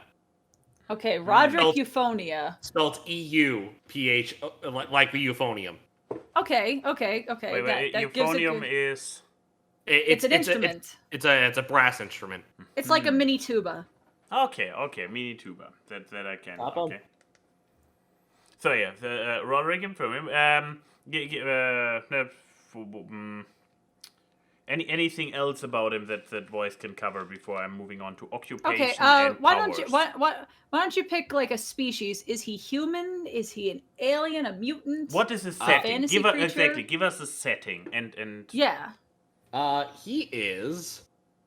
We're making a D&D character. That is what we're doing. Yes. Okay, he is a changeling. And the whole setting. His base form. Is it's sort of like I'm trying to get the good description of it. It's like it's sort of like his face is sort of like a yin yang mask. Where like half of his face is white with black around his eye. But yeah, I have seen this episode of Star Trek as well. Sorry. Okay, so we got a changeling with a yin yang mask. What is the setting? Named Roderick. Yeah, what's the setting? Then I can take over. All right, the setting is. Okay,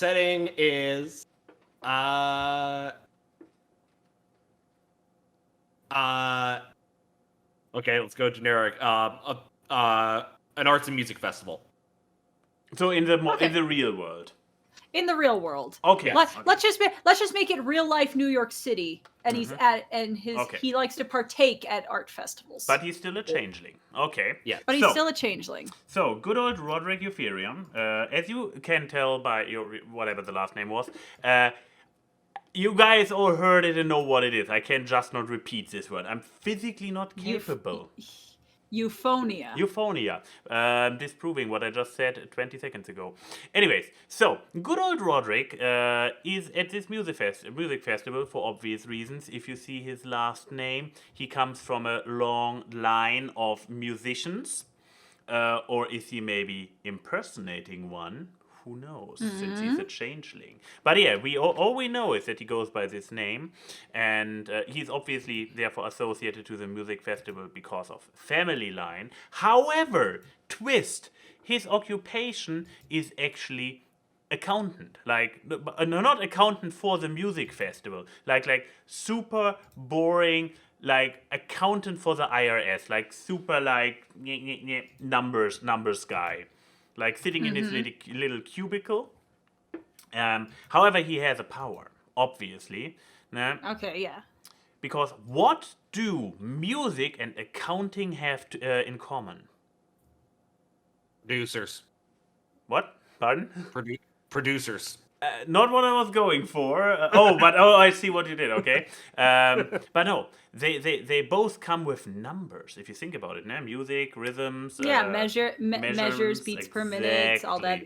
So his superpower is that he can account music.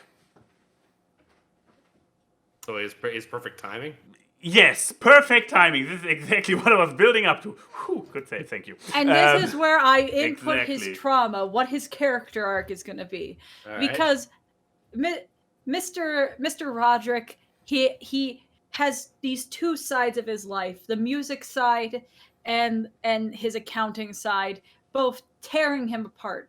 Because his true calling with such timing is comedy. Because in comedy, timing is everything. And because he's in real life New York City, his main goal is to use his changeling abilities and his accounting powers to get on SNL. Eh. And there you go. That is That is our new character. Can't wait to see that in the next D&D campaign. That truly is silly. Also, just FYI, you when you were earlier out, you missed something. I ran into this funny fellow. Ah, that's awesome. He had. Look at those fucking teeth. Look at the fucking teeth. That's commitment. That is like, yeah, he punched out all his teeth to reach this level of. Also, I'm not sure what he did. He's some kind of Morse version of it. But yeah. I don't know, but he did it. Unless he just put like some kind of Invisalign in and darkened parts of the, like, so it looks like teeth are missing. Either way, that's cool. But yeah, next question. Exactly. Let's see.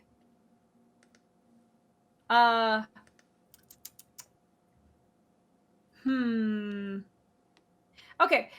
Here is a challenging question for all three of you from a paragon of purpose. You each have to design an escape room for the other, counterclockwise, with the other's fears and phobias in mind. Who would be able to escape their tailored escape room the fastest?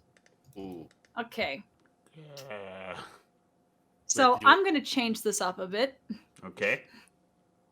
So I think we all know ourselves and we know each other.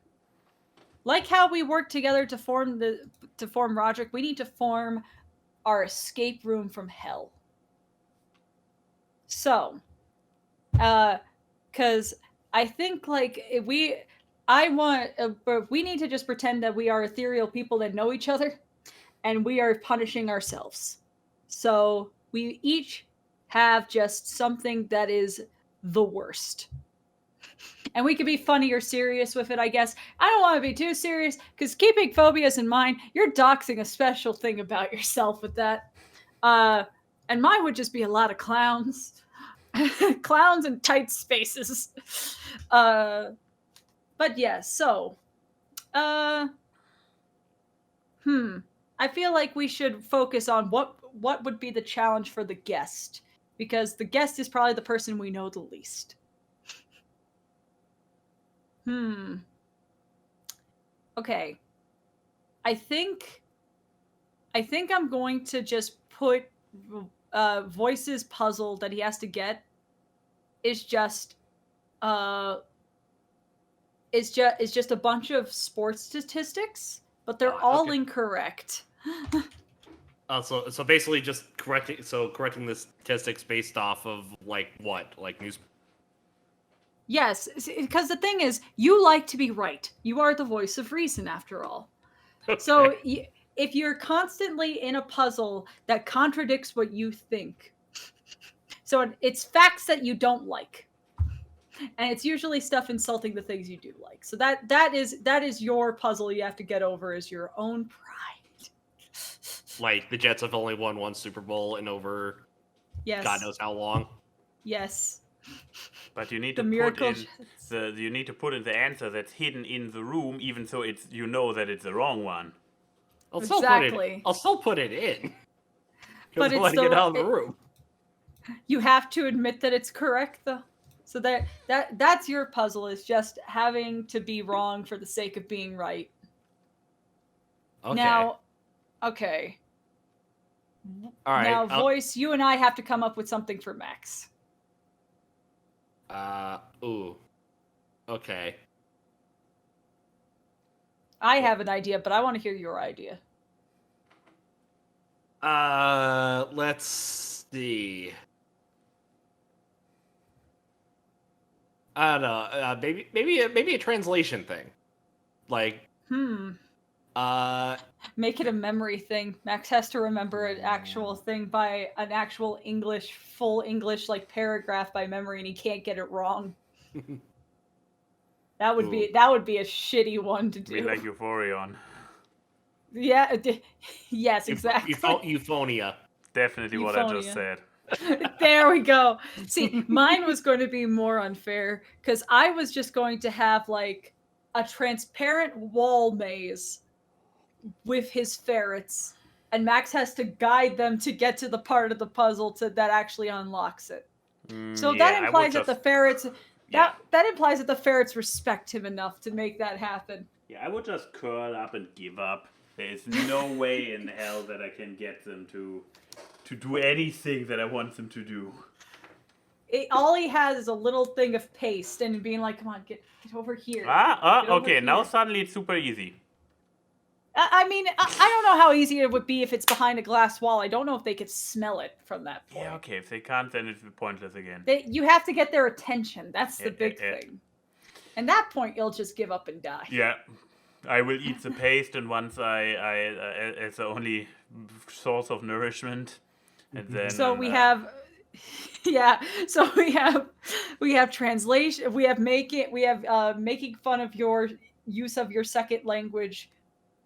Your pet's not respecting you, and Denim's suggestion now of something deceptively simple, but that leaves you to just start overthinking things, which is also a really good one. But that's just every escape room, though. Yeah, I was about to say.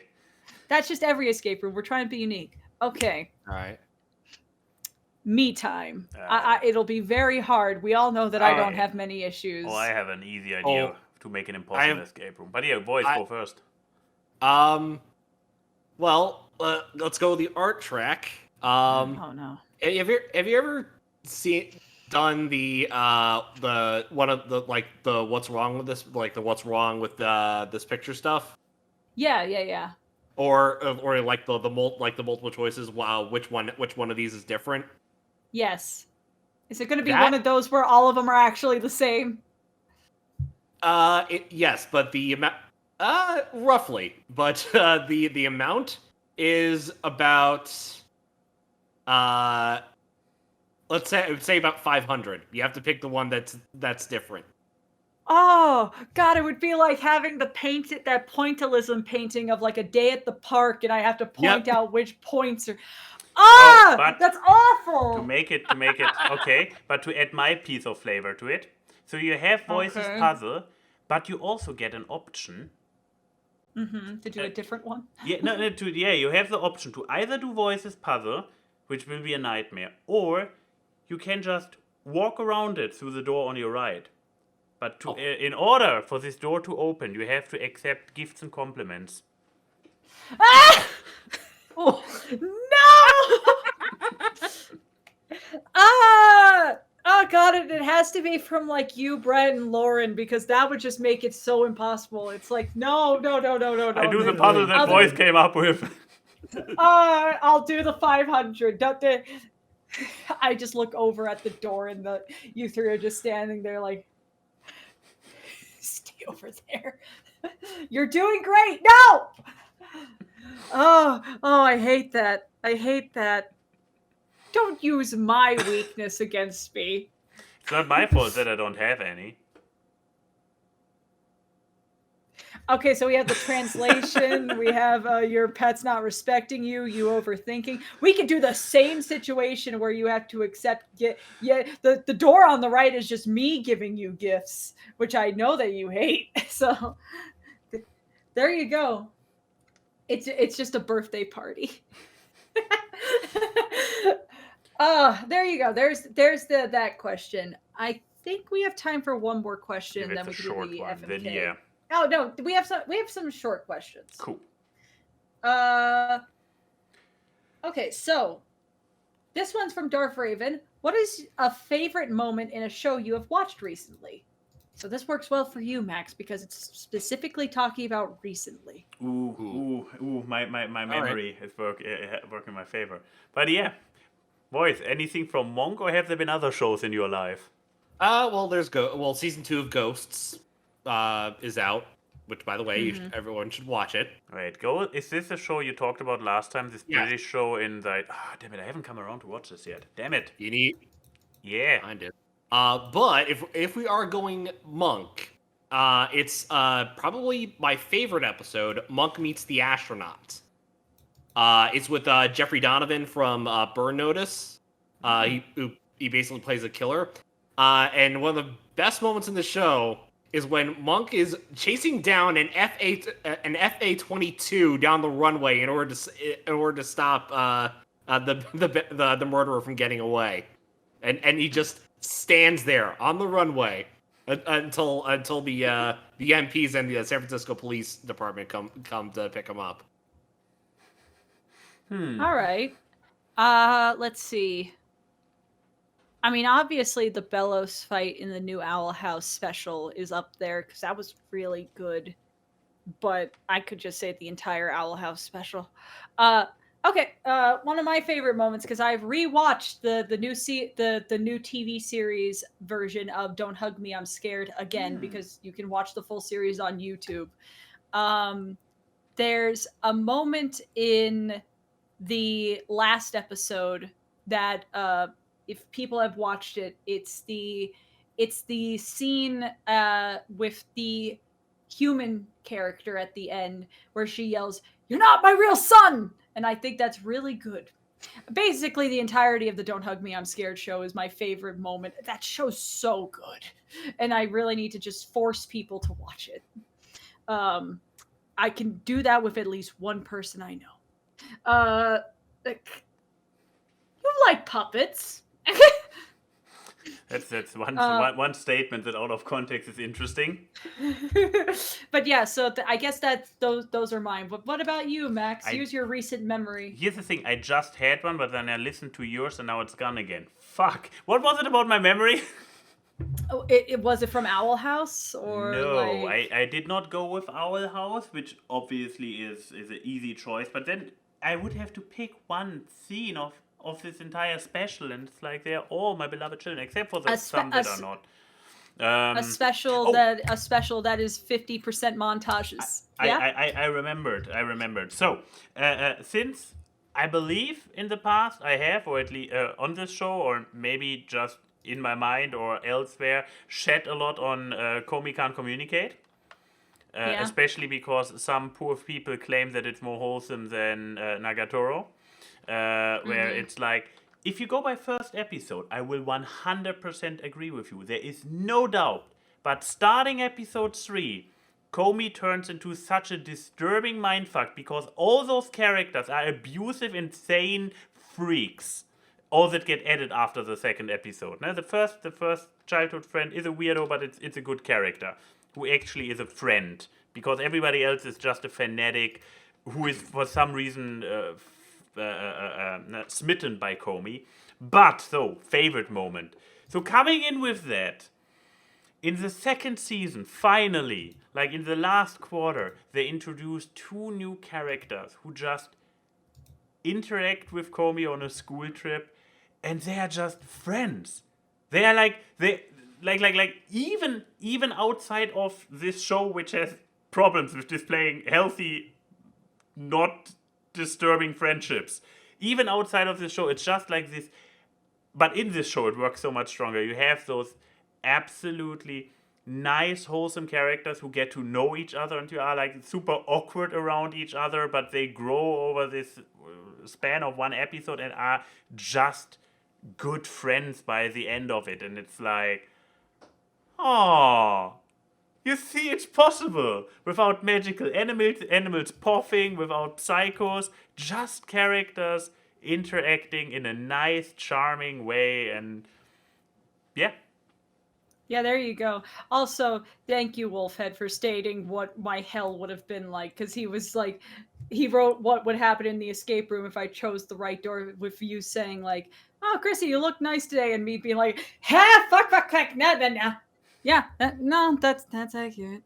And, but yeah, getting to the FMK. Also, I guess another moment is recently I've been watching just episodes of Rise of the TMNT, because why not? There's a great moment from one episode where Donatello saves the day by saving a recording from one of the characters, from one of the villains, and he's like, oh yeah, I record everything. And Leonardo's like, wait, what else do you record? Don't worry about it. You know, in the way that Donnie in that show talks, which is perfect because he's the perfect character. I love him. Can we count that as an anime so I can bring him into real life with that isekaiing thing? I mean, he's a ninja turtle. That's Japanese. Or are ninjas Japanese or Chinese? Japanese. Yeah. Okay, good. It still works. I'm not racist. Okay. But yeah, here's the FMK. A Paragon of Purpose says, as Key had requested last week, this week is all about the most unforgiving, inhumane, egregious villains that can be best dished out in this rendition of Fuck, Marry, Kill Venomous Villains. Without reading the names, wait for it for at least one of us being actually like, oh no, that character's actually pretty cool. Okay, we got Shu Tucker from Full Metal Alchemist. Yes, the one with the homunculus chimera from his own daughter. Oh, the scientist who... Tucker. Yeah. The dog and... Oh, okay, yeah. He's a shitbag. Is it bad that the thing in my head that came in was the parody comic that someone did with Scooby-Doo? And, like, Scooby is the chimera just saying, Fred? Vilgax from Ben 10. Okay. I guess it's a villain. And Mr. Pigeon from Miraculous Ladybug. Oh God. I wonder who's going to end up on the chopping block the fastest first. Also, what was the thing we talked about last week where even episodes I'm the one who's on the butt end? Because last week you were on the butt end. I do know that. So this week I'm on the last one. Okay. But okay. Oh yeah, with even, uneven. Yeah. Yeah. Okay. It is time for you to make your decision. Your lovely selection of lads. You got Shu Tucker, Vilgax, and Mr. Pigeon. Okay, I only know 2 of them. Okay, who do you not know? Okay. Mr. Pigeon. Now, Okay. what is? Let me get you a picture of Mr. Pigeon so you can Alright. see this hunk of man. Let's see. Oh, that's a great starting point right here. Here we go, Mr. Pigeon. Let me see if I can find him in action somewhere. That's a redirect. Oh. Wait. Here we go. Here's one of him in action. His whole power is that he can control pigeons and make literal World War II airplanes out of pigeons. Okay. I am not shitting you. Yep, I'm trying to find this very scene that was. When me and Max watched this for the first time, because he's one of the earliest villains in the show, we were like, "Are you fucking kidding me?" The image is so tiny. There we go, found it. So this is what looms over Paris to strike fear into the hearts of many. Those are pigeons. That's amazing. Oh. You're not supposed to like him. But yeah, because why not form pigeons into airplanes? They're already flying. But yeah, so that's Mr. Pigeon with this lovely character design. Okay, Yeah, so and you know the other two, so. okay, so just based on that, let's go. Mary Vilgax. Why? What? Why? Yeah, you have to give a why. You cannot just marry him. You need to explain your choice. I don't know. Just like it. I don't know. Like, yeah, the main bad guy. Like the. I don't know. I guess the. I don't know. I guess the strength of his character, like physical strength, probably. Ah. Okay, you like to have this hunk of meat and all those tentacles around at home. I'll put a paper bag on top. Let's see. I guess fuck the pigeon guy, because I just have to like. I mean, just that image alone of the freaking airplanes, like I'm just curious. imagining you being in the throes of passion, and in this room, there's just a bunch of pigeons staring. And kill Shao Tucker, because fuck Shao Tucker. Yeah, that one's a reasonable one. I don't need to ask why. But all right, Max, you get to actually go second this week. So how are you going to Very screw easy. these villains? Barely an Oh, okay. inconvenience. I already know how which way I'm going to turn it. Mostly determined by I need to kill Mr. Pigeon. He's just such a stain on an already pretty rotten and questionable franchise. Which had some glimpses of lights in it, but they got smothered down every single time when there was any progress or anything interesting happening in that show. I don't have a negative relationship with. Wait, was Ladybug one of the things from Wolfhead's bingo card of one of the franchises where I rant about? I know it was MCU. It was on the card, or we've suggested to him to put it on the card because we talk about it so much. Because this show. It's such a love-hate relationship because we keep watching it.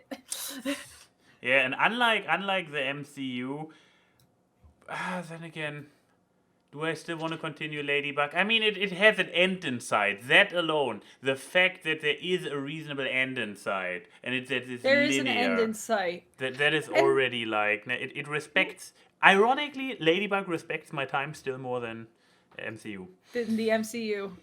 Which is saying something given the quality. Anyways, what counts as respect? So I'm killing him. I'm killing him because as a villain. So that means you're going to fuck Vilgax. Oh yeah, I mean, do I need to explain this? Like, nah, he's basically a Cthulhu wannabe.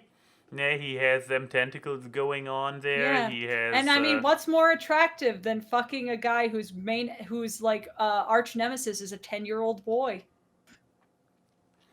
I mean, I'm not judging. I'm not having him for. I'm not banging him for his occupation. I'm banging him for whatever it is that he's bringing to the table.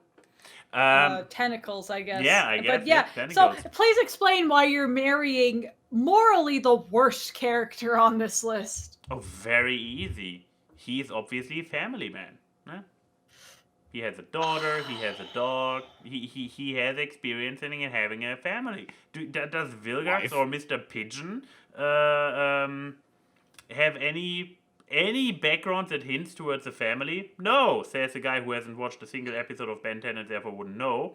But still, he doesn't strike me as a family type. No, he's all like, Emperor, Omnitrix, Galaxy. I mean, like Oni, Mr. Pigeon. Mr. Pigeon's kind of a millennial family man, in that his birds are his family. Yeah, fuck that shit.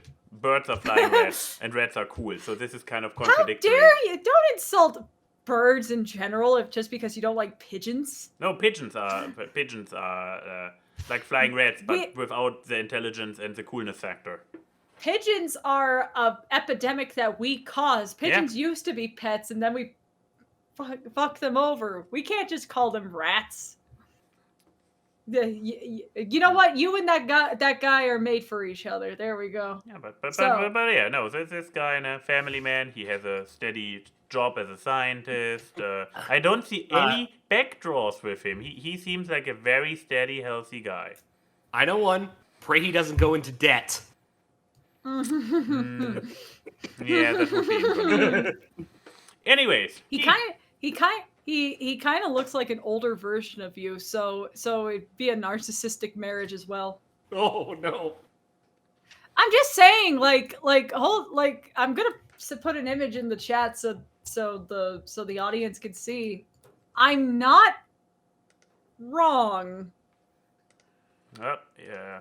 Oh my god, I forgot how he looks. He actually does look like me. Shit. Oh god, he even has a light tinge of copper in his hair. He is not properly shaved. Glasses, blue eyes. Shit. Rocket, Himbo, I want to do some transmutations with you guys. Quick, do your thing before he comes back. Okay. So, so doing the combinations now. Okay, so, I'm done. I transformed them. I Into turned them what? into a pumpkin. It was the most random object I had at hand. Okay, but yes, that's it's my turn now, and you have killed Mr. Pigeon. You have fucked Mr. Pigeon. I'm gonna make an honest man out of Mr. Pigeon. Because you know what? Someone who owns that many birds is like a lady who owns too many cats. They need some companionship.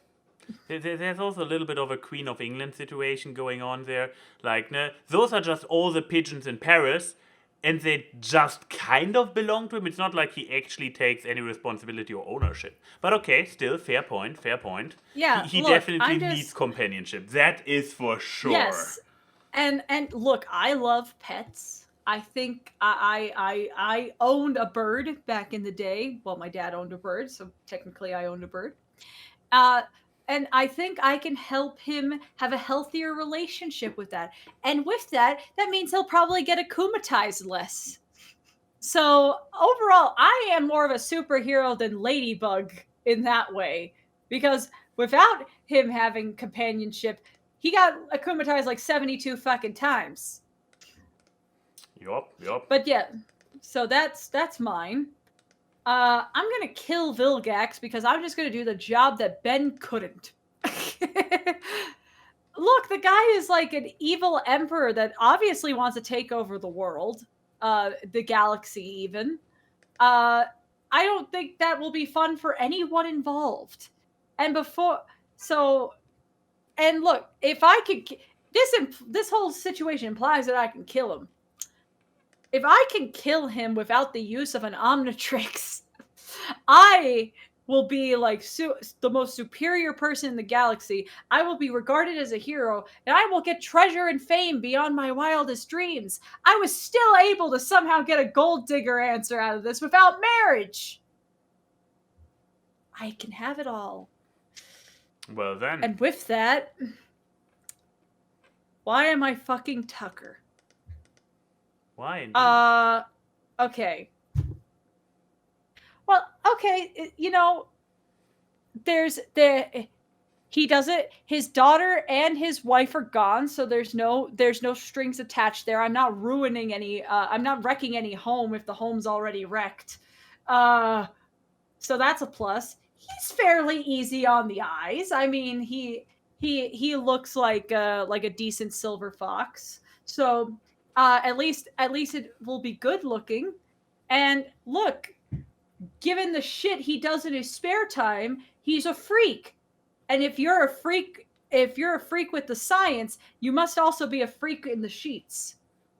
There, I don't know. Maybe the guy could transmogrify his dick, and that could at least be an interesting time. The alchemy doesn't work that way. Have they established it in the show yet? Fairly Has simple. Edward alchemied his dick? I don't think so. So anything is possible, and we're gonna find out. It wasn't taken off. The only thing that got sacrificed was his arm and Al's soul. Al's body. Excuse me. Look, I'm just saying. It hasn't been established. We can make new canon. And what I'm mostly thinking about is like, so you go into bed with him, and he tries to alchemy it, and something does happen, but it doesn't go in a way that either of you can work with after that, and at end of the evening would be pretty awkward. A and Y and Key say hi to the people in the chat. The memes are seen on this live stream as they talk about random crap. It's time for awkward guests. It's the awkward. Random guests and funny gags on the awkward guests. Artwork and analysis which you do not want to